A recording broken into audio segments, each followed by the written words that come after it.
नमस्कार दोस्तों, आज हम लोग बात करने वाले हैं एली सेल प्रिपरेशन के बारे में, जो कि एक स्पेशल टाइप का हेमेटोलॉजिकल इन्वेस्टिगेशन है जो किया जाता है कुछ स्पेशल कंडीशन में, जैसे ऑटोइम्यून डिसऑर्डर्स जो होते हैं उन कुछ बीमारियों में इस टेस्ट को लगाया जाता है। तो इसके लिए एक स्मेयर बनाना पड़ता है हमको, तो वो उसका एक टिपिकल प्रोसीजर है, कैसे बनाते हैं उसको, तो इसके बारे में हम आज जानेंगे। मैं डॉक्टर एस के सूत्रकार, डिपार्टमेंट ऑफ पैथोलॉजी। तो जो एली सेल होता है बेसिकली एक तरह का न्यूट्रोफिल या मैक्रोफेज ही होता है ये।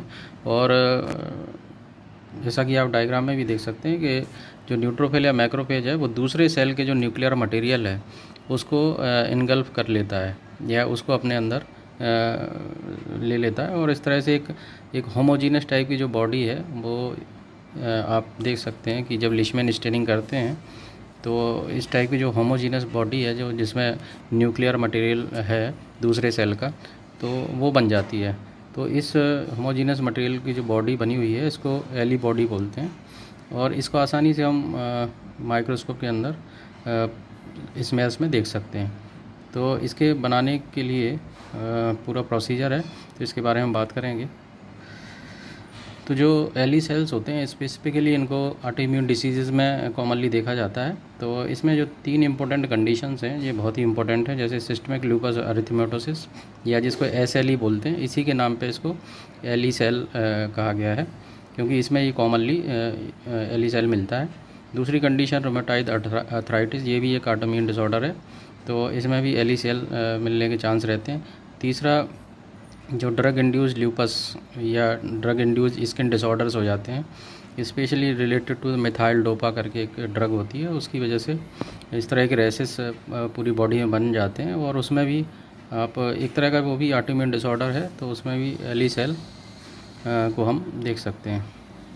तो अगर हम इसके प्रिंसिपल के बारे में बात करें तो इसमें एक्चुअली ल्यूकोसाइड्स होते हैं, उनको पहले तोड़ा जाता है।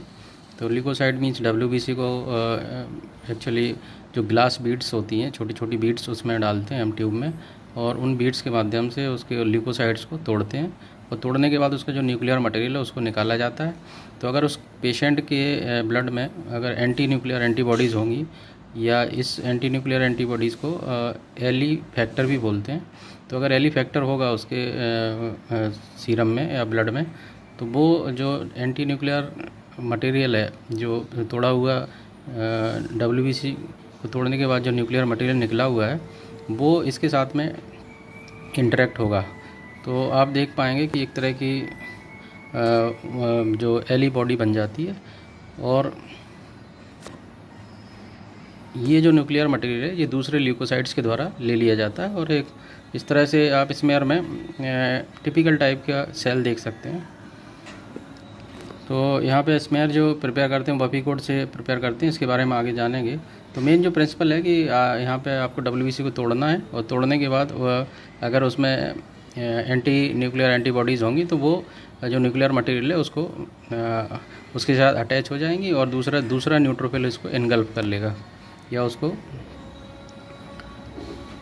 तो यहाँ पे प्रोसीजर के बारे में बात करें तो बहुत ही छोटा सा सिंपल सा प्रोसीजर है। यहाँ पे 5 ml हम ब्लड लेते हैं EDTA में, और इसमें एक्चुअली ग्लास बीड्स डाल देते हैं। तो आप देख सकते हैं कि इसमें हमने ग्लास बीड डाली हैं, और इस सैंपल को 3050 RPM पे 30 मिनट के लिए रोटेट करते हैं, घुमाते हैं। मैनुअली भी कर सकते हैं इसको, और या फिर रोटार पे रख के इसको 30 मिनट तक घुमाया जाता है। उसके बाद इसको 10 मिनट के लिए छोड़ देते हैं, और 10 मिनट को छोड़ने के बाद इसको विंट्रॉप्स ट्यूब में इस सैंपल को लिया जाता है, और विंट्रॉप्स ट्यूब को जो है 3000 RPM पे 30 मिनट के लिए स्टेन किया जाता है।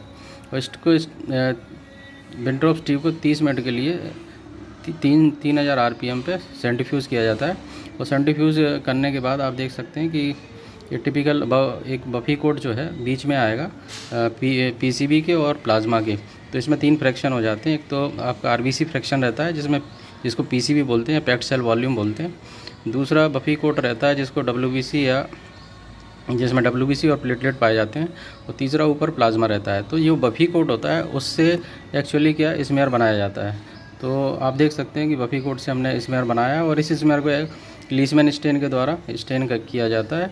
और स्टेन करने के बाद अगर उसमें एली फैक्टर होगा तो आप उसमें एली सेल को अब्जॉर्व कर पाएंगे स्मेयर में। जैसा कि सबसे पहली स्लाइड में डायग्राम में हमने देखा था कि टिपिकल एक न्यूट्रोफिल है जो न्यूक्लियर मटेरियल को इनगल्फ किया है दूसरे ल्यूकोसाइड्स की। तो इस तरह से एली सेल को हम आइडेंटिफाई कर सकते हैं। और यहाँ पे एली सेल और टार्ट सेल के बारे में जानना ज़रूरी है कि दोनों ही सेल एक्चुअली दोनों ही कंडीशन में एक दूसरे सेल को या दूसरे सेल के न्यूक्लियर मटेरियल को इनगल्फ किया जाता है। लेकिन जो पहला जो एली सेल होता है इसमें न्यूट्रोफिल एक्चुअली जो न्यूक्लियर मटेरियल है दूसरे सेल का उसको इनगल्फ करते हैं और ये डायग्नोस्टिक होते हैं ऑटोइम्यून डिसऑर्डर का लिए। दूसरा जो होता है वो मैक्रोफेज है, और मैक्रोफेज जब इनगल्फ करते हैं न्यूक्लियर मटेरियल को तो ये बहुत ज़्यादा इंपॉर्टेंट नहीं होता है और इसको टार्ट सेल कहा जाता है। ये बहुत डायग्नोस्टिक नहीं होता है। Main important L E cell diagnostic होता है ऑटोइम्यून डिसीज़ के लिए। तो ये एली सेल के बारे में था। ये हमारी बुक है जो ई बुक मैंने पब्लिश की हुई है pothi.com पे, इंटरप्रिटेशन ऑफ CVC हिस्टोग्राम। तो अगर कोई हिस्टोग्राम के बारे में जानना चाहता है या लर्न करना चाहता है तो इस बुक को pothi.com से परचेज़ कर सकता है। तो मुझे आशा है ये वीडियो आप लोगों को पसंद आएगा। Thank you very much.